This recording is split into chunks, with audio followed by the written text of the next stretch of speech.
5 I love Steam Valve. If you're listening, I love Steam. The best program ever. Yeah, Valve is making the best games. Dota 2, yeah. Turn to ban. And you love Artifact. 2 for 2.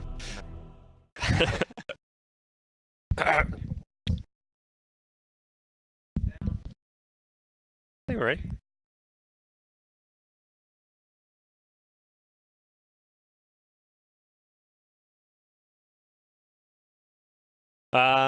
Ready? 10 seconds remaining. 5 seconds remaining. Evil geniuses turn to ban. OGs turn to ban.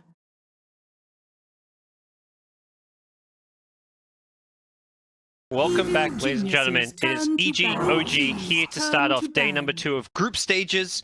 OG destroyed them in game number 1, Lacoste. Really extremely good performance by OG. Yeah. It was one-sided. After the 6-7 minute mark, There was that one glimmer of hope. that EG defending high Lina ground. stun Yeah. from the fog and then follow up with the Ravage. But other than that, all OG. 10 Why seconds was it? Was remaining. it draft, play? Their map was it? awareness was so good, 5 breaking the seconds smokes, remaining. dewarding pretty much every single ward that EG had, and I think Evil the lack of geniuses turn EG's to aggression ban. toward the Alchemist, OGs try to play this turn to pick. Radiance timing, block some of the camps. Yep. It just didn't happen. Well, we're going to see what EG does to adjust as we hop ourselves into game number 2 draft. I think one of the other big things is Gyrocopter is kind of looking like one of the heroes and the carries of the tournament, but you think about EG and their playstyle. Arteezy is this guy that's way more comfortable playing more of the hard carries, the farmers. He's not this 10 seconds remaining. like I don't think of him as an active carry player in the way like some of the other players 5 that carries at seconds this tournament. remaining. Yeah, that's a good point, but right now this meta fits the fighting carries where you want to be active early on. I mean, and the thing is, it's Arteezy. This guy can adjust. He's one of the best carry players in the world, so if he's going to have to Evil adjust and adapt to play more Gyrocopter. I imagine EG throughout this tournament will get stronger. It's always been a bit of a story with EG is they have bad starts to tournaments. We said yesterday, it's EG day 1, they have a slow start. Well, it's day 2 now. If you want to get in the winner bracket, you got to start winning, because right now EG have 1 win, 4 losses. All right, this is a different approach from OG as a From OG as well as EG. Yeah, I mean, as a response to Mag, usually I personally love to see either Winter Wyvern, Enigma, where you get on top of the 10 seconds remaining. RP, and it's the same concept with Abaddon. Like, if you get 5 caught seconds in remaining. Mag ulti, you just pop the ulti, shield someone else, remove the stun, Dark Willow with the Terrorize when they group up around the RP. It's 2 good picks from EG, considering that OG already has a Mag. And it was instant picks. Like, yeah. these two were... So, EG, I like the confidence. What's changed, or what? I mean, you say 2 good picks from EG, but I feel like the idea of first 2 pick Baden is crazy. That's something totally new. We haven't seen this hero as like a first 2 pick. He had some small buffs. I'm looking at some of the recent patches, like 7.22E, his Curse of Avernus, debuff duration from 4 to 5, and the most recent patch, the F patch, base attack speed went from 115 to 120, and base armor from -2 to -1. This poor dude just wants some armor. Well, Abaddon can be played as 3. That's the thing. Okay. And that's maybe, and I guess particularly with you mentioned this item, Bassi Ring. That's an item that gives you armor, and that's something Abaddon needs in lane. So perhaps going to lane with that Sage's Mask that you turn into a Bassi Ring going to be the way to play this hero. Because you imagine this is their 3-4 position, the Abaddon Willow, like those are lane together, or Willow looks like a 4. it's Crid plays this hero so much. He's one of the best Willow players in the They can world. still swap things around, put the Abaddon on 5. That's the beauty of these picks who can be played at multiple roles. And OG took some time. A lot of time. Yeah, look at that reserve time. Holy crap. They didn't think Juggernaut will survive. It's a great hero against the Dark Willow because you have a spin 5 out of seconds remaining. either Bramble or Cursed Crown. Also, you build into Mantis style, so a lot of ways to spell her stuff. Naturally having some magic media. Way nicer to play against the Willow. And they also need a melee hero that benefits from Ember. The other hero that everyone always talks about is the Lifestealer who has the built-in magic media, but Jug feels way better with Empower than Lifestealer. That's why OG's first two Yeah, picking so it. right now OG's thinking that it's a bad position. OG's turn to ban. Elder Titan, and most of the teams are playing Elder Titan as position. OG themselves banning out Oracle, looking at some of those save options as well as just support. It's something that OG, unlike most teams, play in Jarex's hands, the 4 position. So, there you go. Instead, as far as support options, but Magnus, what are you thinking? 10 OG seconds does like the remaining. 3 position mag. Seb, of course, playing in TI 5 Grand Finals seconds last year. remaining. People may remember the axe, but it was the Magnus in the Game 5 decider that clinched the win for OG. There's a huge difference between Mag 4. Evil If you have geniuses another turn to core who benefits ban.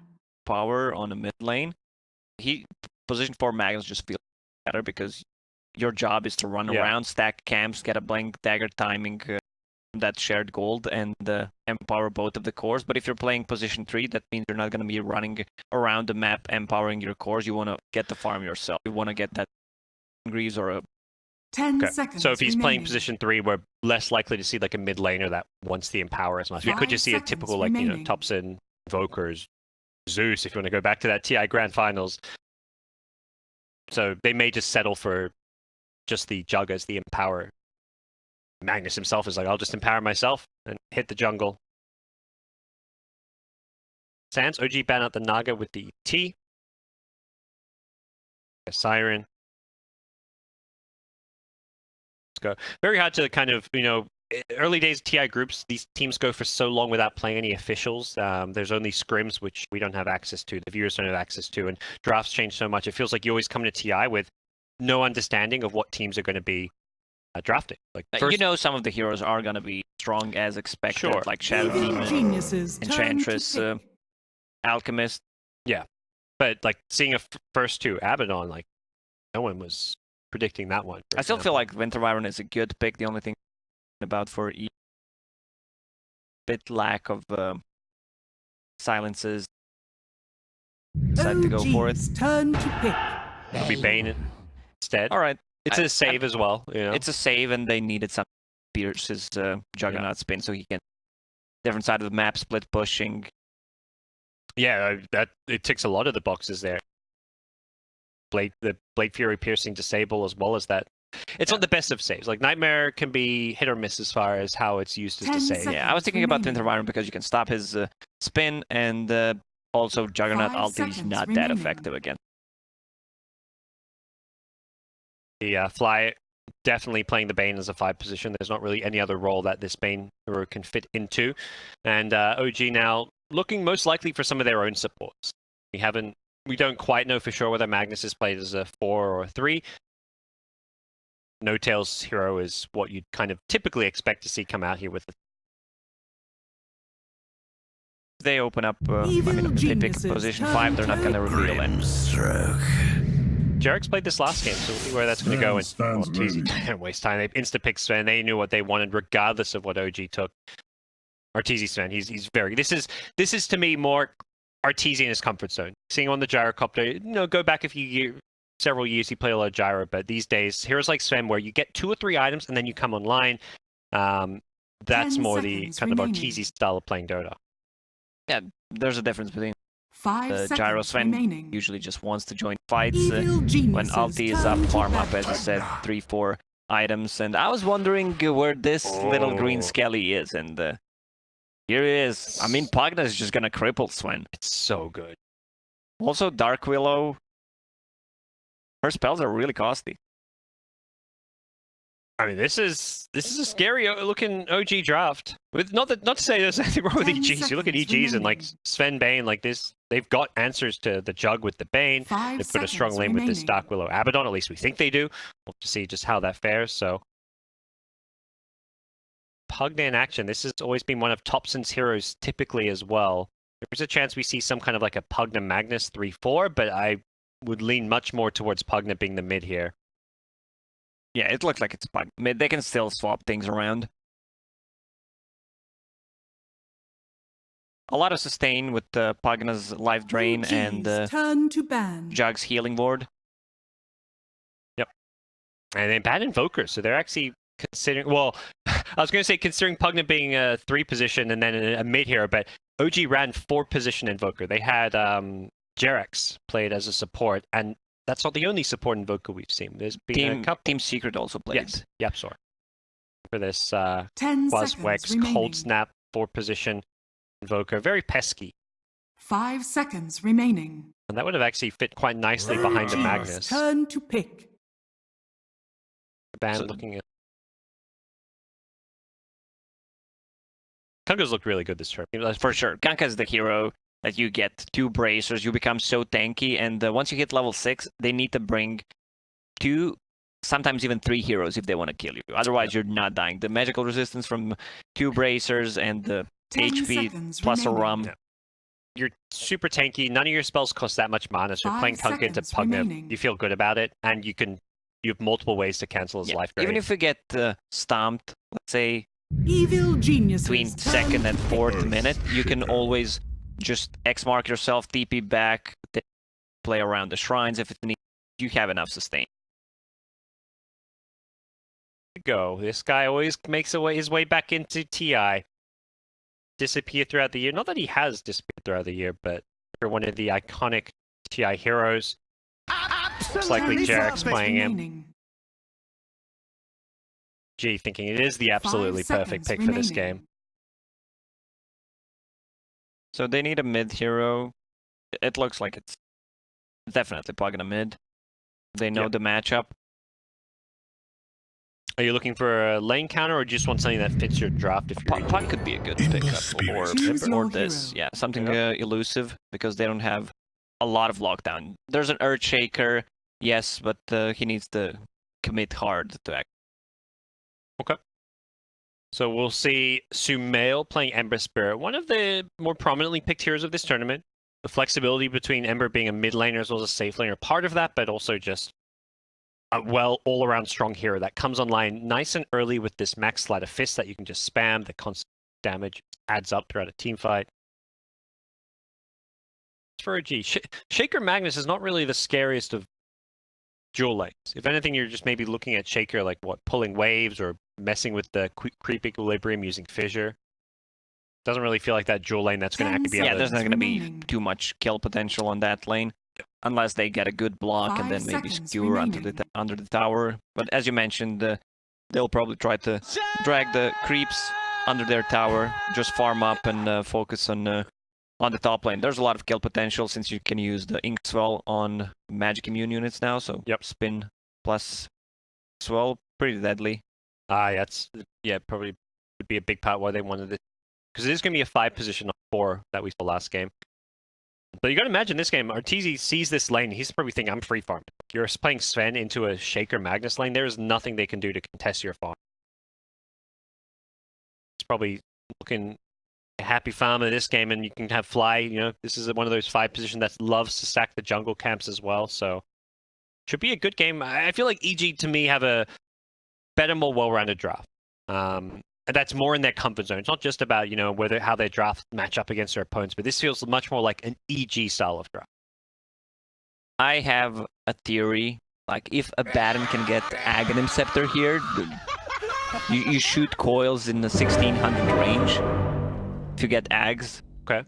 So you just need to be around the RP, and I don't think anyone's gonna die if it comes to that one point where you can get the Ags. There's always a better item choice, especially for the start, but we'll see how this game goes. All right, well, here we go. It is game 2 of OG versus EG. Teams looking to Prepare for battle. find themselves in the winner bracket. That's always the key thing with TI groups, Winning the group is nice. If you're one of those teams that can pick your opponent and you win that first round of the winner bracket, that's something you find yourself in the top 6, but starting lower bracket in best of ones is like the worst case scenario for any team. But actually, worst case scenario. We don't talk about that, but I mean, these are 2 teams you wouldn't expect to see eliminated from the groups. Definitely not, but EG right now is in a really tough spot. They won 1 out of 5 games. Yeah. So they need some wins. Plenty of Dota left to be played. You play, what, 16 games total, right? You play against 8 other opponents, 2 games? Yeah, you play 16 games total. So they've still got 11 games left. 4-day groups. It's a marathon. This 30 isn't a sprint. You can have a bad day one. And you're still fine. What? Tower shot casually. Has a crown starting item. Thompson going all in on the early game stats, looking to rush that Bale, of course. That's an interesting build. Normally, yeah, null talisman, of course, yeah. But he's just going to get a faster Veil, slightly less damage, but you can use Nether Blast for the last hits. What's Seb going to do? Is he going to level up the Skewer to secure this rune, or...? The battle begins. Seb, can he get it? The stun is there, and he's going to lose that bounty rune. While It's going to be 2 for 2. No, it was 3 for 1. S4 stole one. Ran in, it looks like, and grabbed the enemy ones. Wow, I don't think EG knows how to count to 3. They got 3 runes. EG, they know exactly. 3 is their number. I see. Valve, we don't have to Yep. 3. Dark Willow. Also starts with Sage Mask. Bassi. So it won't be the Abaddon who gets the Bassi, but... be on the Dark Willow. So as we come to expect, a lot of these offlane dual lanes with Bassi Ring, Willow with the Abaddon. They've got the Aphotic Shield early. One way play against this lane, perhaps, is they're just going to have such great defensive capabilities with the Aphotic Shield, and you've got the Shadow Realm on the Dark Willow. Willow who does manages to block that pull camp. No-Tail coming in with the Stroke of Fate, trading hits here, looking to push crit out of this lane, and he's got a vision support here. They could find themselves with an early first blood if they get a couple more right clicks and a Stroke of Fate. One more right click with a Stroke of Fate. He may not even need it. He does need it because there's an Aphotic Shield, and that's going to save Crit's life, as Anna also helps to zone out with some extra right clicks, so they don't get the kill. S4 came in just in time. And Juggernaut has crit level 1 instead of a spin. Okay. Because he's trading hits against the melee hero.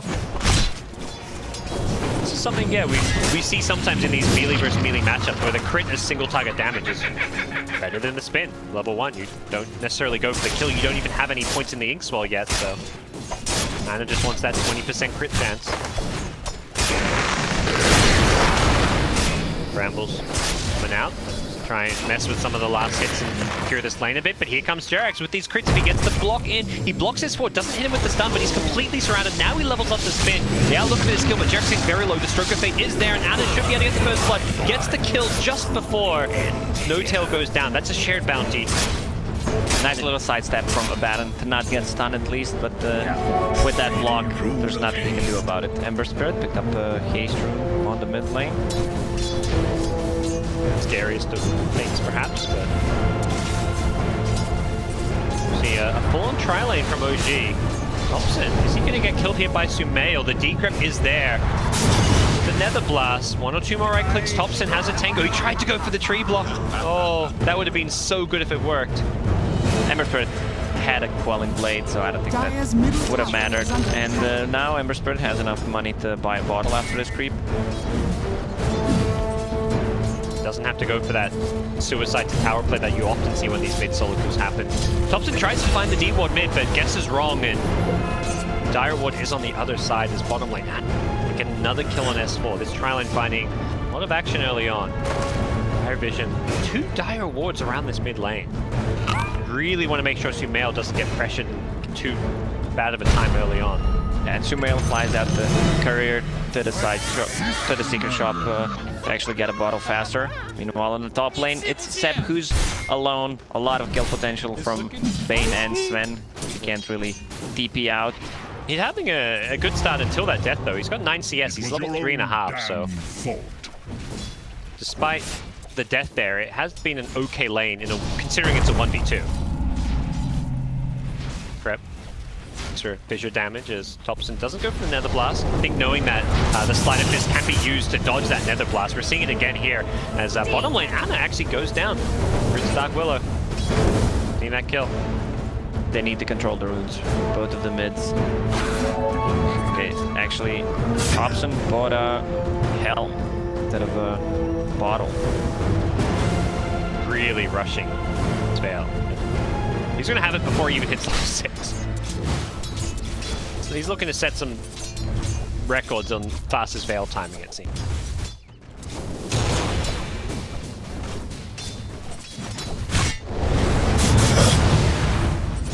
Uh-oh, he's in trouble. Throws out the decrep to push female back, but... Fly up to. This is probably jungle stacks. You know, you've got a Sven on your team. Sven doesn't really need too much help to free farm this lane anymore, but if you want to fully step out of the lane, you definitely can't see Sven do that alone, but the priority may be much more on just giving our TZ farm, and yeah, Fly's just like, alright. I think Fly's just gonna stack some camps, go for the bounties. Seems like it's gonna be, again, 3 for EG. Bounty. 2, 3, yep. Fly got some stacks along the way. There was a Shaker Illusion rune you could have done some stacks with, but it looks like he was prioritized more on those bounty runes at the time. Hero back to the high ground, Save gets back to safety, and things settling down here in the lane stage, but EG 2k gold lead already. This laning stage has been very favorable for them with the kills they're getting, the farm they're securing. Sven, RTZ absolutely free farming, but they've got to be careful. Here comes Anna again in this bottom lane. He's got the X-Wall stun, and 1 or 2 more right clicks might be enough, but the stun immediately dispelled off by the Aphotic Shield, but the Blade Fury allowing him to chase through the Shadow Realm, and the damage from the magic is enough. Anna gets the healing ward in the trees here, so he's healing up, but he's completely trapped and surrounded. He's trying to turn and fight. The healing ward, not enough there, just level 1. And now No-Tail, he needs to be careful himself. No-Tail is dead. The First Shaker doesn't have a Fissure, he does. Got a totem followed up by a Fissure. They are looking to turn this one. No-Tail with the X-Wall stun. He's got 1 kill, he's getting a second. This healing ward is causing all kinds of problems. A stroke of fate as well. No-Tail with the double kill. Abaddon had the Aphotic Shield ready. Oh, he just completely underestimated the damage as well as the ink swell. The stats actually huge. No-Tail got 2 kills. Now he's sitting at 1,000 gold, 6 minutes in. So much for being a 5 position. He's going to immediately turn that gold just into wards and boots, but still.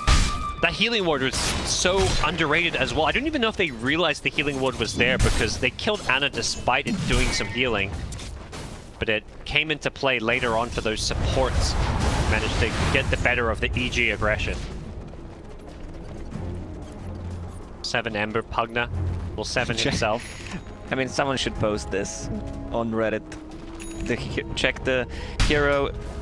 Whose hero is this? If you just cut off the Pugna, yeah, Branch and the Whale, TI edition. Guess the MMR. You would not expect, yeah, I mean, this is just a new style of play and build coming out from Thompson. Thompson was always a guy who was inventing things in Dota. Yes, he plays Dota his way, and that's something I think OG have always really liked with players they picked up. When they picked up Anna was something, they said it's like, this guy just plays Dota his way. He's not just looking to follow the meta, he's looking to kind of create the way heroes are played. And Thompson, he took that to the next level. His Invoker, the Meteor Hammer Invoker, probably the one that he's most well known for, kind of inventing.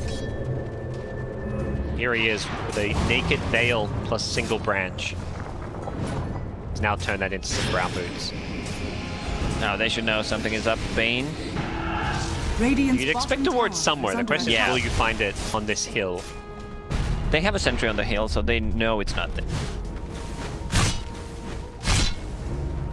Down bottom, it looks like this is a lane that OG have kind of had to vacate a little bit.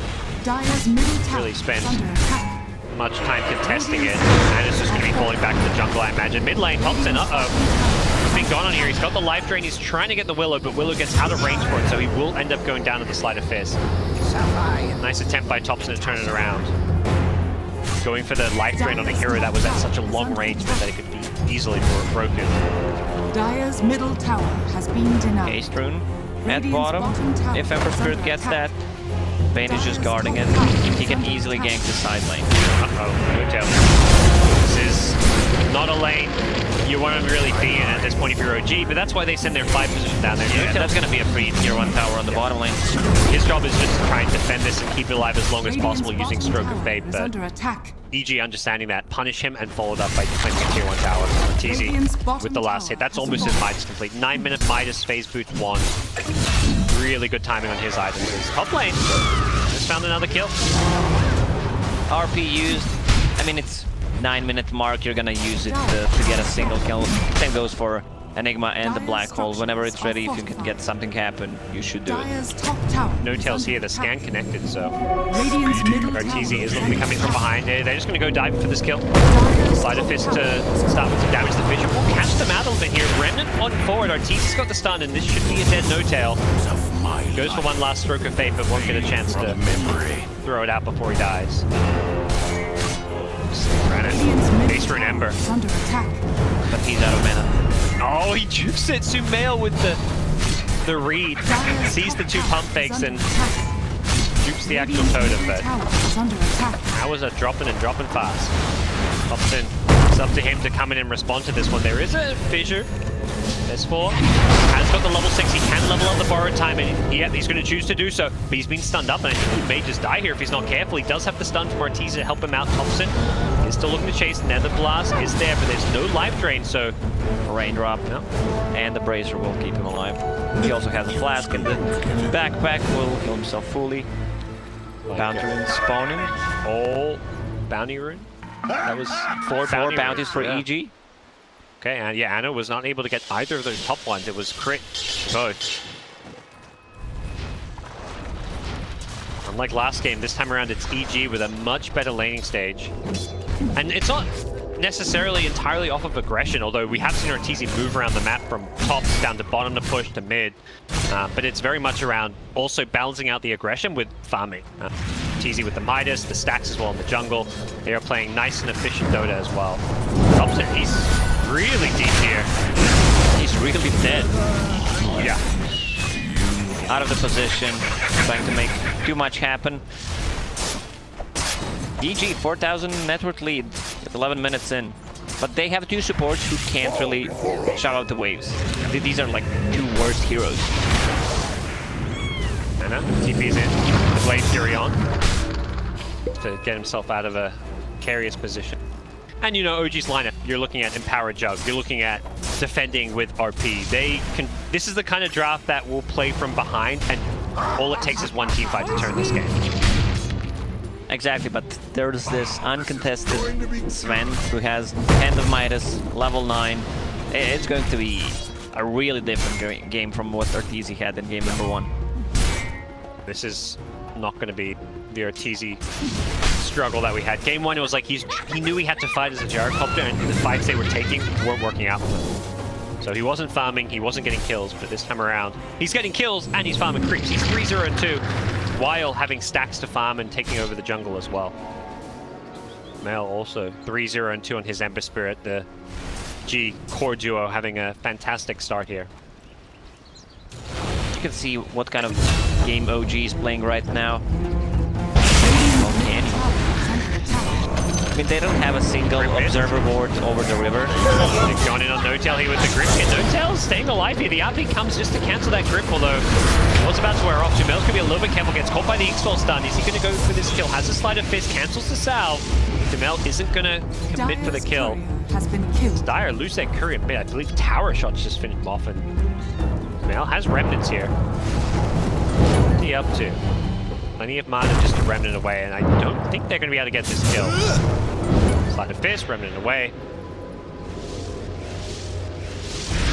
A courier kill. No hero kills. So Arteezy, it's a full Echo Saber. He's actually missing Ogre Axe. But he's going to have to... Or it could be a full Echo Saber. Tower is under attack. Because he might just queued up Ogre Axe for a BKB. Skew it back towards his tier 1 mid tower. Should be able to maybe bring him down when this borrowed time ends, but I don't think they want a hard commit for this one. They are throwing nukes here. They still want this S4 kill. I just want him with the Blade Fury, but they haven't got the kill. They're going to be forced to back off. Omni Slash still available, but if you commit that Omni Slash aggressively, you're probably dying. Unsure if you even get the kill. The probability of winning to be above 99%. Tails confident. I don't know if friend Dota Plus agrees. Radiant It says 39%. Dota Plus thinking things are a bit more EG favored. 60% more, huh? Yeah. No-Tail's like, I did the math.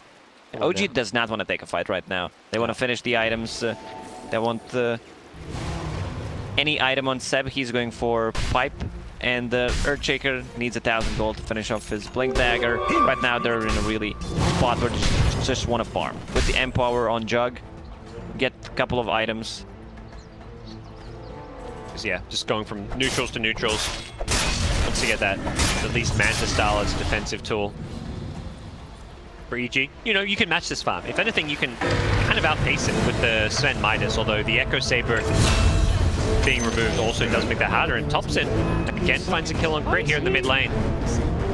This early Veil with the damage jam Dire's top tower is under causing attack. a lot of problems.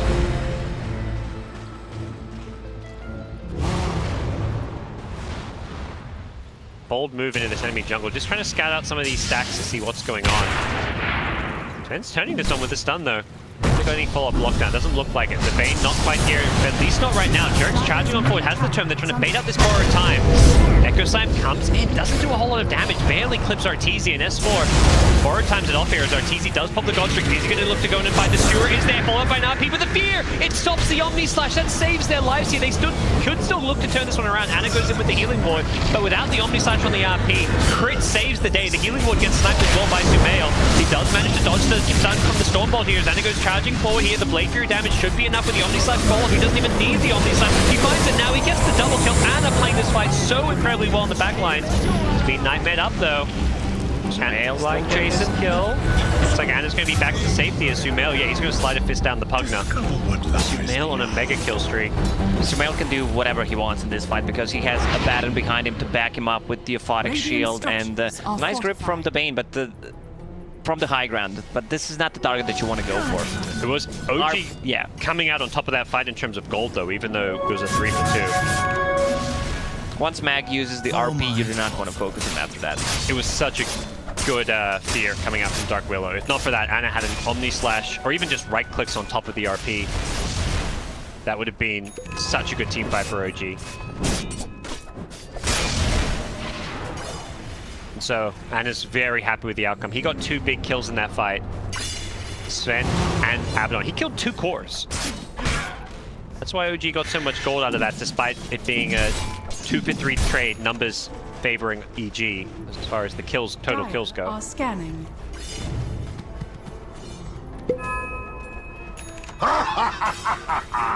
Anna has a Diffusal Blade right now, so that's going to help him out to have the extra slow, extra kill potential on whoever. Crit has Yule Scepter. This Dark Willow will be really hard to kill, especially with a Baron on the team. They have got several nukes that can go through the Shadow Realm. I mean, they have a lot of nukes. I mean, every hero has spells that go through it, in fact. Blade Fury, Stroke of Fate, Fissures, Shockwaves, Nether Blast. But it's still a Willow. It's still a very pesky, annoying.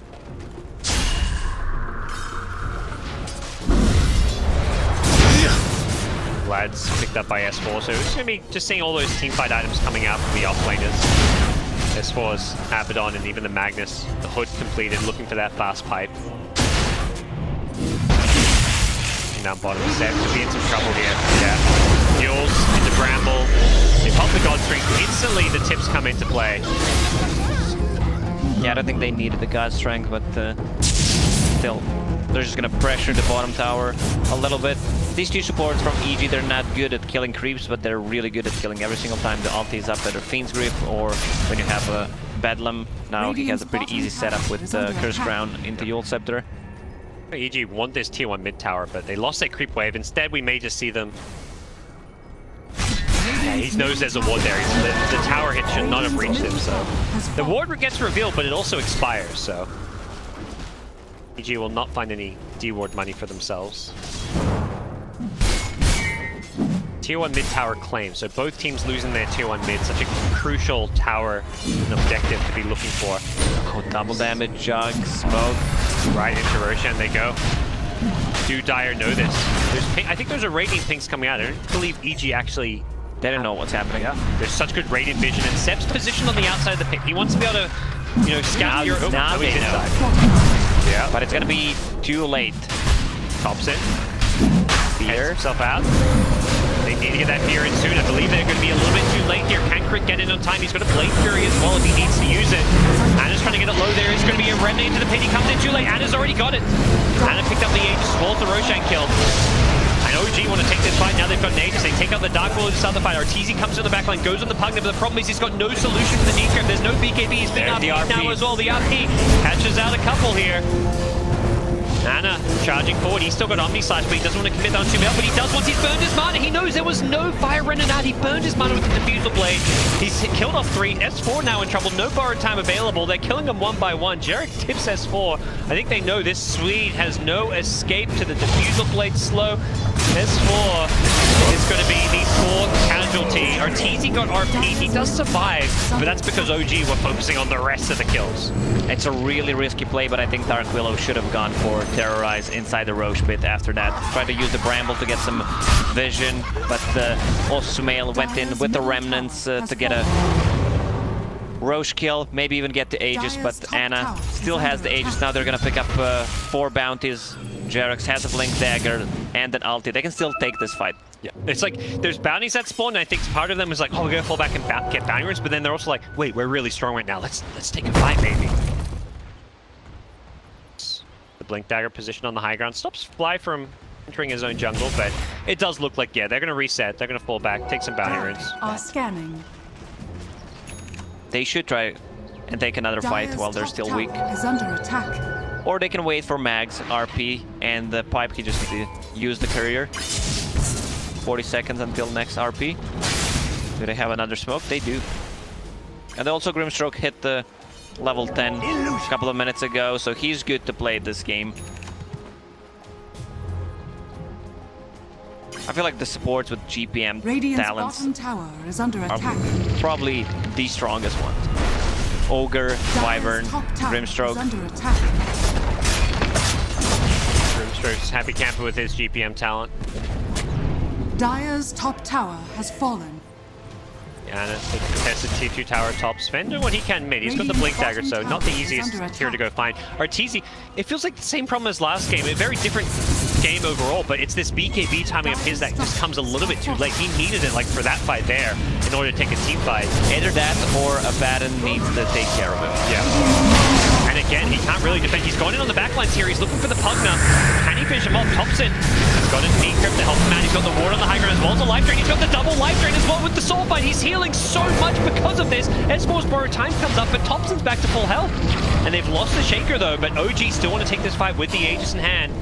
Fortunately for them, EG repositioned on the high ground. The 2-man stun coming out with the Stormhammer, and Arteezy's absolutely deleted 7. The Aegis popping on Ana means he could be in trouble when he comes out of this one. There's no feed script to deal with him. The Omni Slash is there. He's bouncing around. He's not actually going to get the bounce into the 3 heroes. He goes for the Blade Fury TP instead. They're still chasing. Do they have it? Yes. Yeah. There's the Yule Scepter. And EG.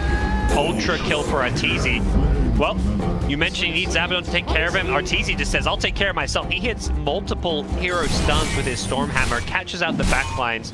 Really well played team fight by Arteezy. Yeah, OG positioning in this particular fight was not that good. Also, Jarex got caught before he could get Radiant's middle an Echo off. is under attack. The Jug only did 500 damage. That Omni Slash, it was a Abaddon that was, I think, or something. He just did no damage there. And the other 2 heroes that were nearby were just ever so slightly out of range, so we didn't actually bounce them with the Omni Slash.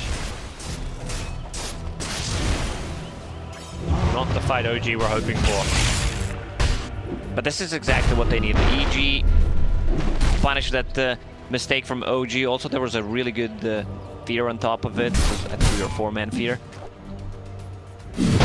And it's a fight where we didn't see the high impact ultis of OG. There was, you know, the no RP, yeah. the Echo Slap. Jarex was the first to die.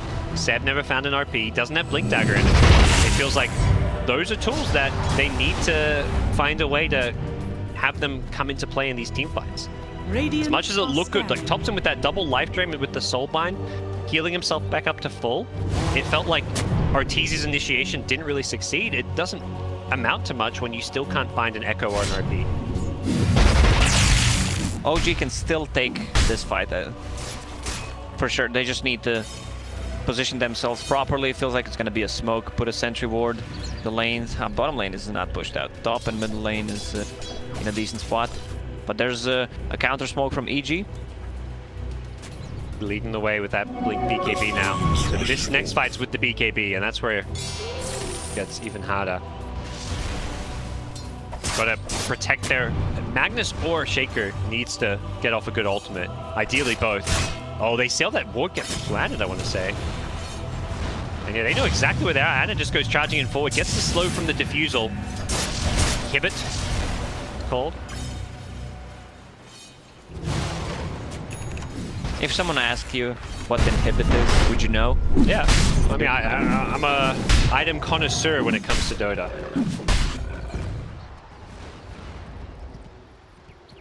Active barrier. That's. But yeah, inhibit's one of those really random ones. Veil call. Magic weakness. For that. I just thought you just veil someone. Apparently you use magic weakness on them. The rune of invisibility. Smoke is not actually smoke, it's disguise.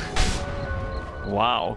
You should stop, guys. I'm feeling really stupid right now. I didn't know this. I was feeling stupid. I'm reading these. I'm like, what? I just thought it was the active was called smoke.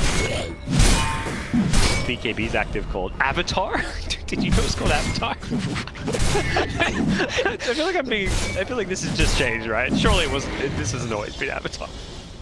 Soul Ring active called Sacrifice. Okay. Well, that makes a lot of sense. Oh, smoking Anna leading the way, finds Fly. He's going to instantly delete him. As Arteezy jumps in the backline, he gets the 2-man stun, but the RP is there just to come around. The Omni Slash is going to go on through doing some good damage here.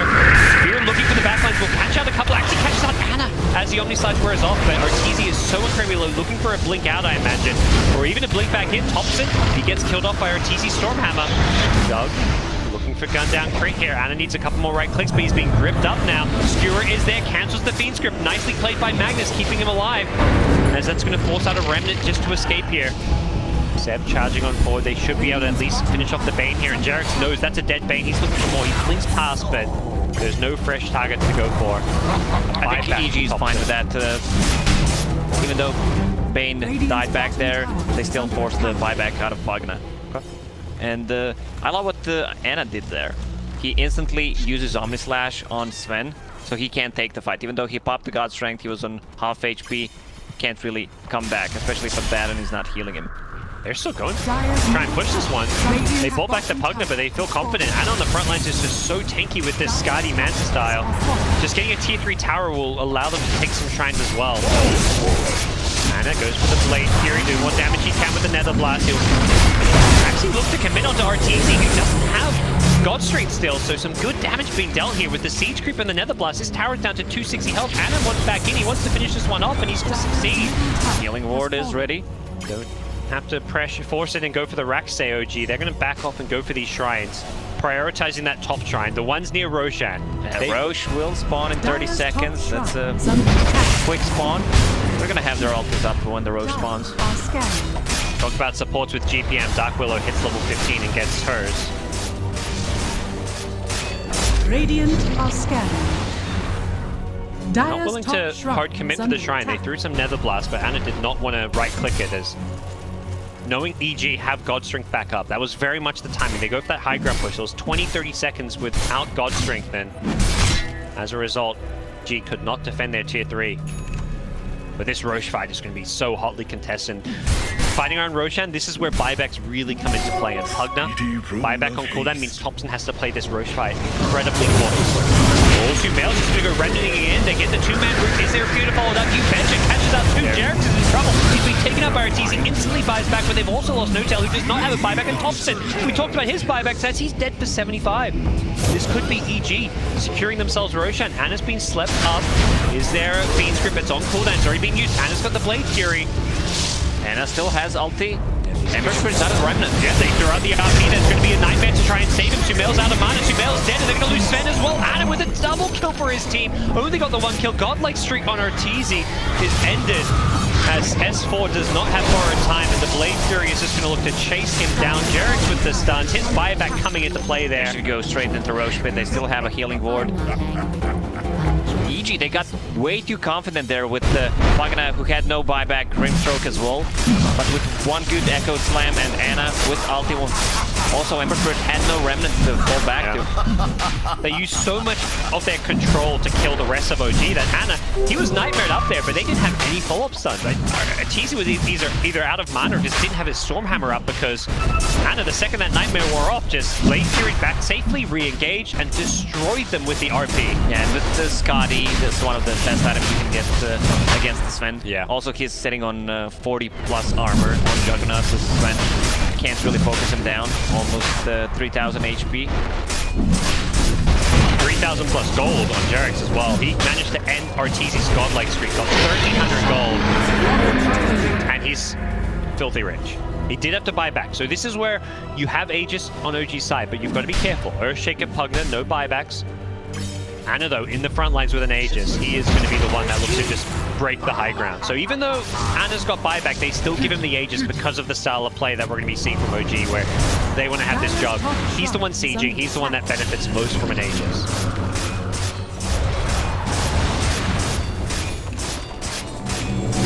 Aegis of fear. They could wait for that butterfly and then go siege with high ground. It's a really big item. It's getting close to it. Only needs 1,500 gold to finish it.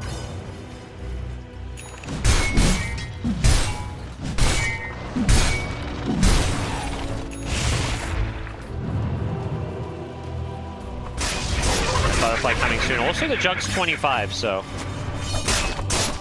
with all this armor on Jug, this doesn't feel like the Sven is going to match up against him. He has got a Bloodthorn queued up on Arteezy, so a way of dealing with some of that evasion, but yeah, Smail spotted by this Observer Ward. Are they going to hunt him? Looks like that may be the call. And they chain stun him. Jarex. Oh, he was about to blink in and echo, but the blink got cancelled by Slide. Bottom lane is being pushed in. Go back and push this one out.